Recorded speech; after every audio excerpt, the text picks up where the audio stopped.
সারা বিশ্বের মানুষে জানে আমরা জাতে বাঙালি, আমরার ধৈর্য নাই।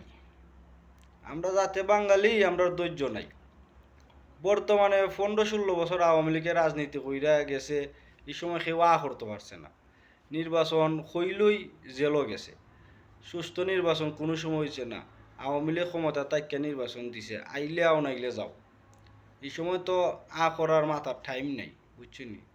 বর্তমানে ছাত্র জনতার আন্দোলনে ডক্টর ইউনূস স্যার দেশের হাল ধরছেন। তাইন্ডে তোমরা একটু রেস্টের সময় দেয় না, আরামের সময় দেয় না।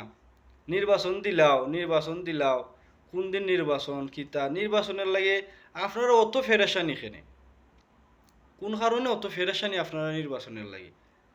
জনগণে তখন বুঝের এক দল খাইয়াতে গেছে, এখন আপনারা সারু সুরু করায় বড় বড় বক্তব্য দেয়া, বড় বড় কথা মারতা বড় বড় বক্তব্য দেয়া বুঝারায়। আরে আমরা মাত্র আছি, আগে কই আসলাই, আওয়ামী লীগ যে সময় আসলে আগে কই আসলাই।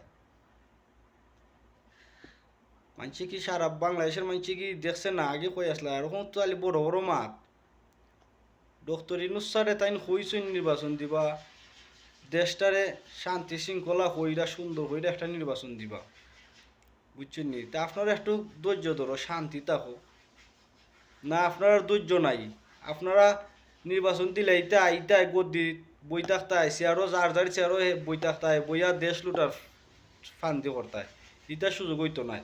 আগামীতে নির্বাচন হইলে বেগম জিয়া ইনশাল্লাহ 100-100 তাইন ফাঁস, তাইনের লগে তোমার রাষ্ট্রপতি থাকবা ডক্টর ইউনূস স্যার।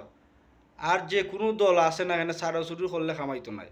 ইনশাল্লাহ আপনারা দেখবা বেগম জিয়া প্রধানমন্ত্রী, দেশ চালাইবা, রাষ্ট্রপতি থাকবা ডক্টর ইউনূস স্যার ইনশাল্লাহ। আমার ভিডিওটা ভালো লাগে একটু শেয়ার দিয়ে দিবা। আসসালামু আলাইকুম।